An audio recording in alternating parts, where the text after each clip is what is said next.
Greetings. Welcome to Dr. Neil's Spiritual Awakening to Non-Duality. This is Dr. Connie Zweig, and I'll be interviewing my husband who lives in spiritual awakening. You may have heard about this or read about it, but you may not know someone who lives it day to day. We'll be exploring how non-duality developed in Dr. Neil as I've observed it over 25 years, and as he directly experiences it every day. Each podcast will explore a different theme. We look forward to you joining us.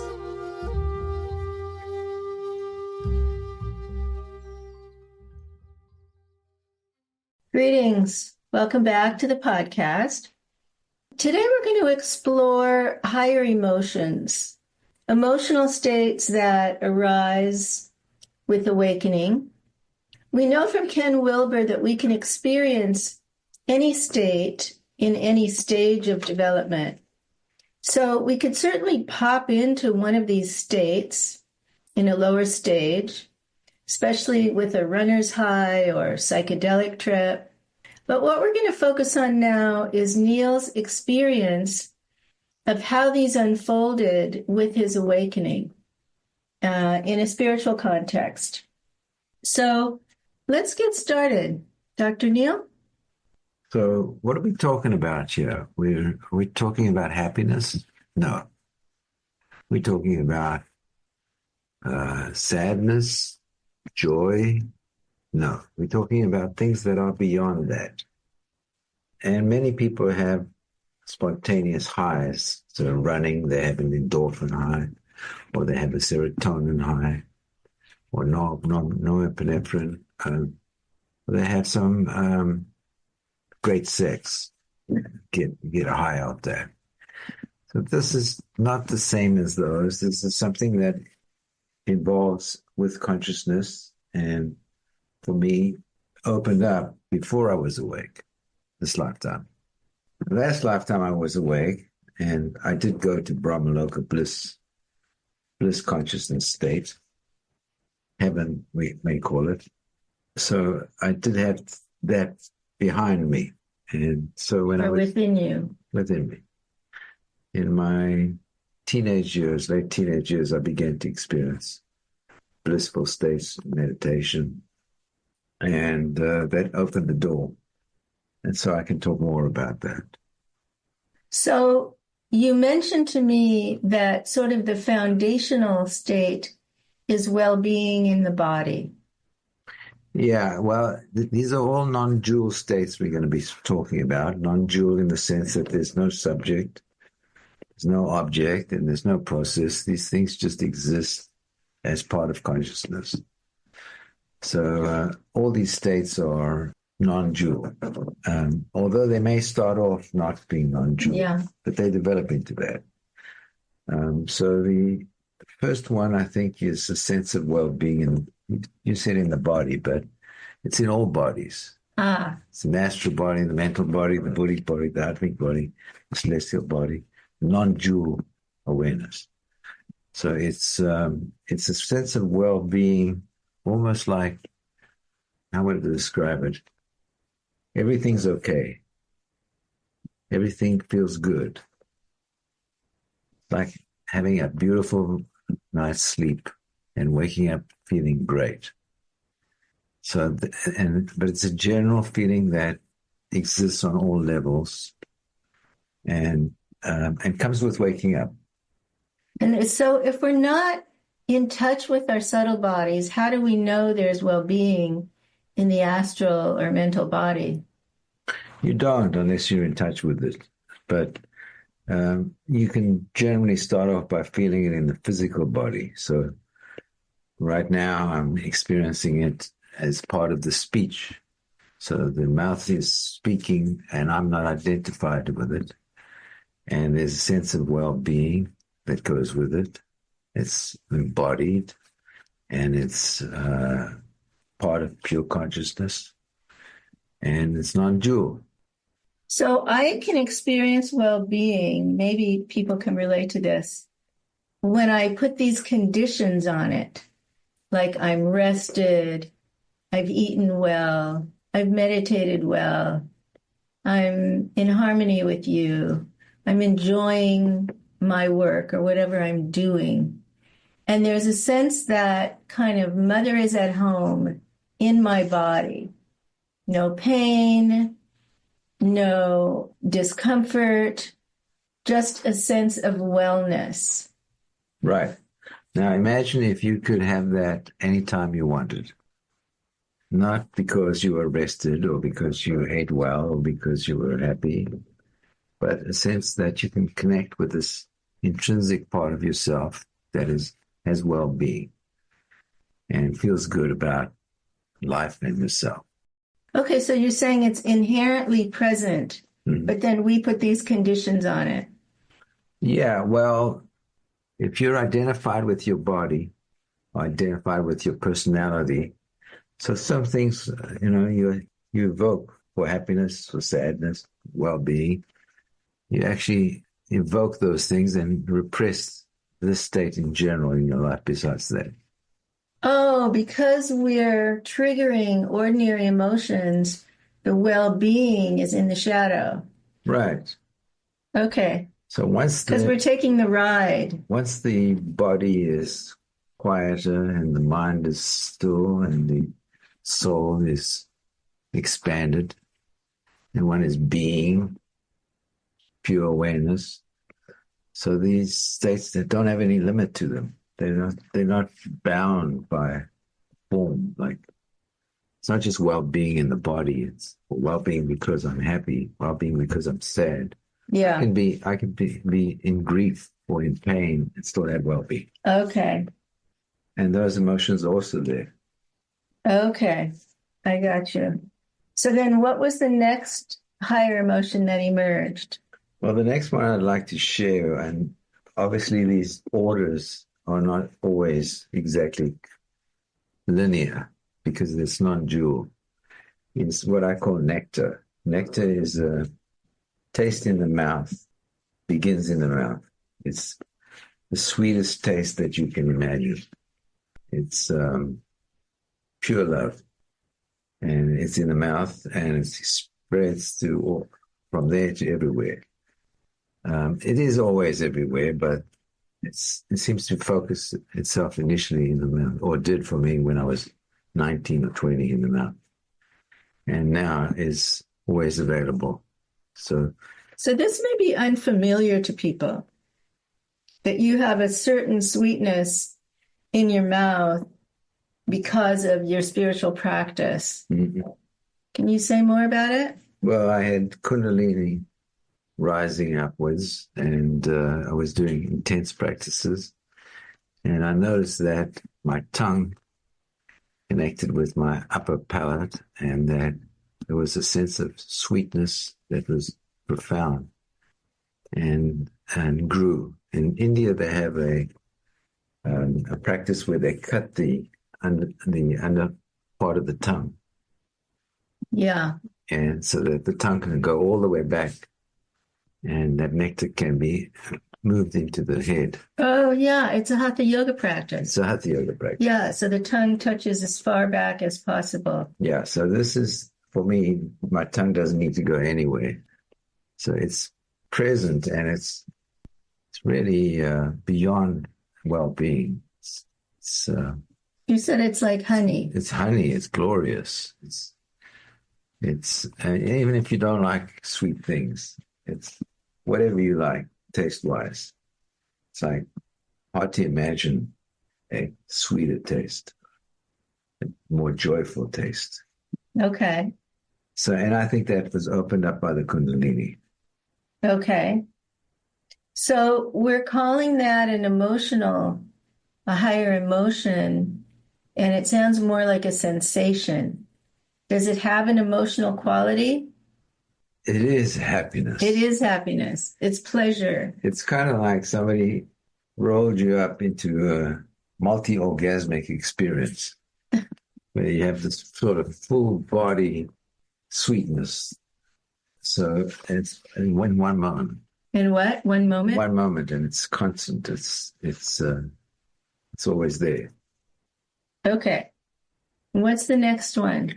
The next one I'd like to share is bliss. So bliss is very familiar because, I said, in my last lifetime, I was in bliss consciousness after I died. And so it started with the nectar experience in the mouth and moved into the heart and then the body and then all bodies.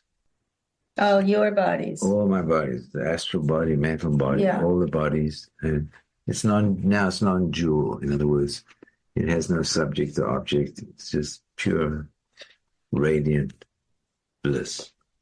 And it's not happiness or joy. It's way beyond that. Getting used to it is important because it's like taking a drug that's very powerful and one can be lost in it.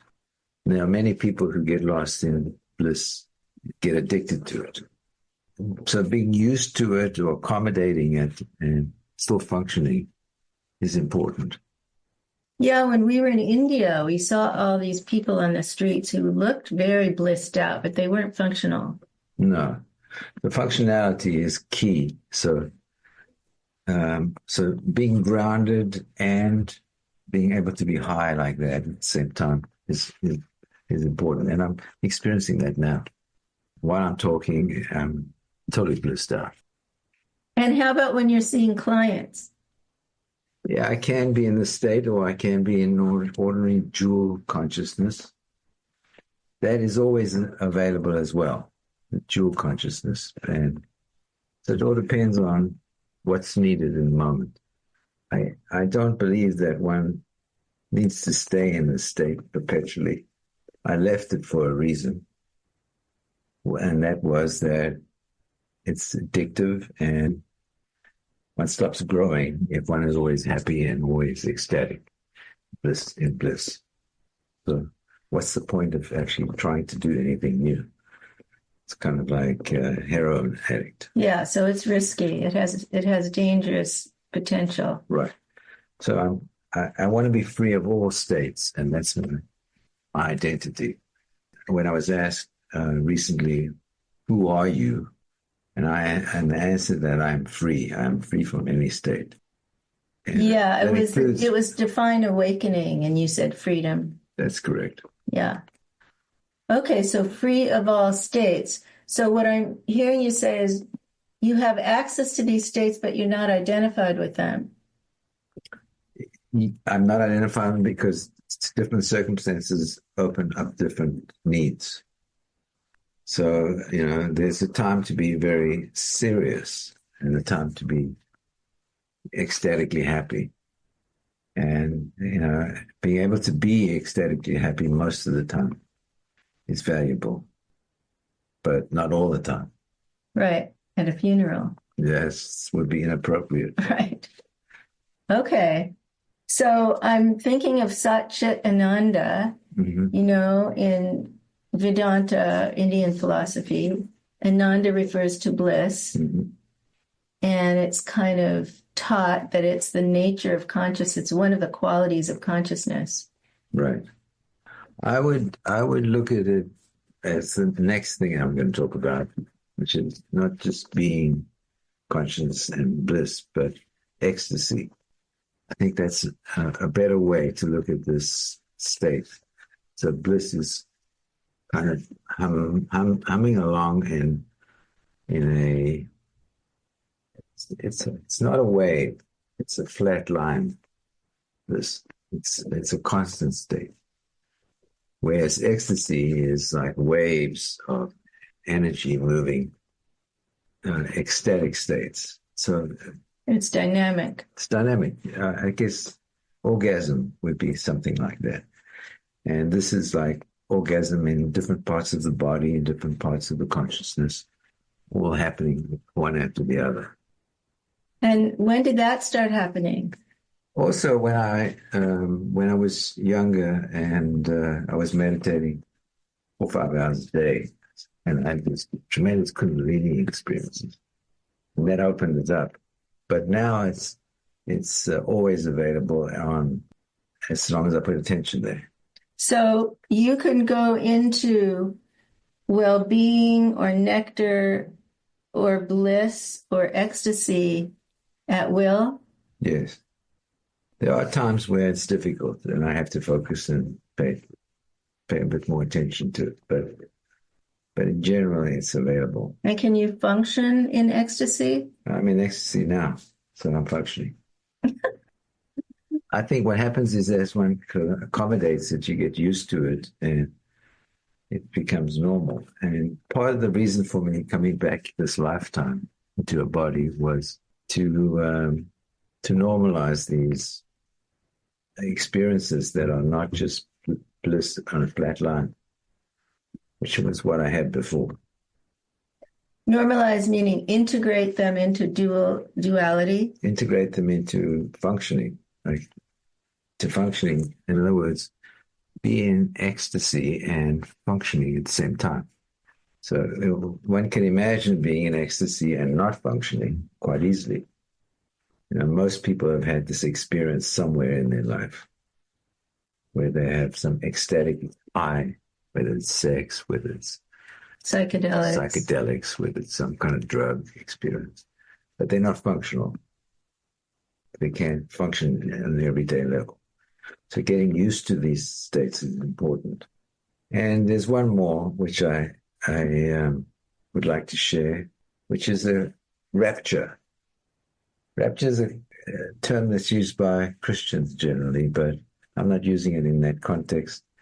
This is a state that there's no awareness of the physical body or any other body. It's like swimming in an ocean of non-duality. There's no subject, object, or process. It's just being taken on a wave when one has no control or no intentionality. One is moved through stages of extreme joy. So, I mean, it's reminding me of what we call samadhi states, the teachers in India who look like they're blacked out. You know, their eyes roll back and they're unaware of their surroundings and they look like they're in bliss, right? But they're not functioning.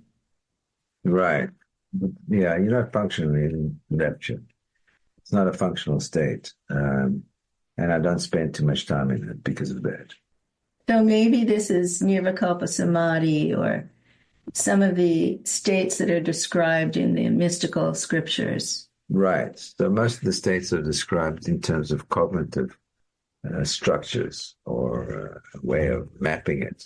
But this feels more like an ocean of waves, so hard to describe because it's not a normal experience. I think the only people who could actually relate to that who are not deep meditators would be somebody who's been on heavy-duty drugs. Yeah, but I think most of our listeners have some sense, even if it's just from their studies. Right, or maybe they have had some rapture. Or maybe they have gone into a deep meditation where there's no mind, no thought, no awareness of the physical, no duality disappears. And it's blissful. Right. It has that quality. So I wanted to talk about this because in previous podcasts, we've spoken about experiences, awareness levels, but not the state of well-being to ecstasy, to rapture. We haven't spoken of those states. But I think those are really important parts of waking up. So we're calling them higher emotions, but they're really states that have this affective quality, this emotional quality to them. Right. Which some people will experience in different stages of development, depending on, their sources of high, right? Sources of getting high. And it seems to me that there is this natural instinctual longing in human beings to get high. And it's part of what motivates us, to eat chocolate or get addicted to morphine or meditate, as you said, 4, 5, 6 hours, or like I did 6-month meditation retreat.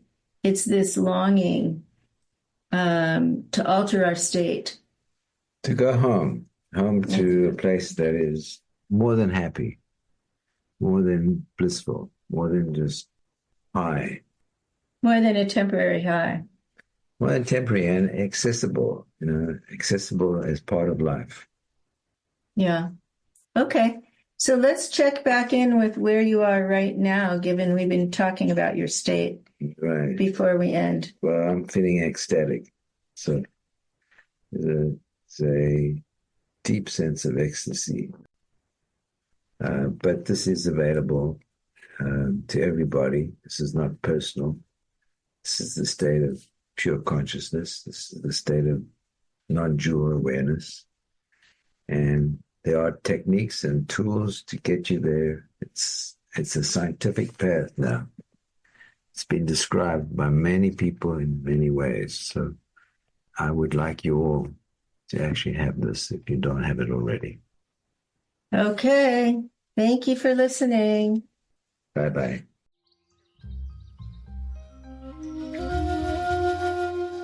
Thanks for tuning in today.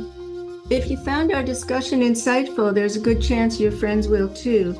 And we'd love it if you could take a moment to share this episode with a friend who you believe would appreciate it. Help us spread the word and reach more people. And follow us on any platform. Turn on your episode notifications so you never miss new content. Thanks for being part of our podcasting journey.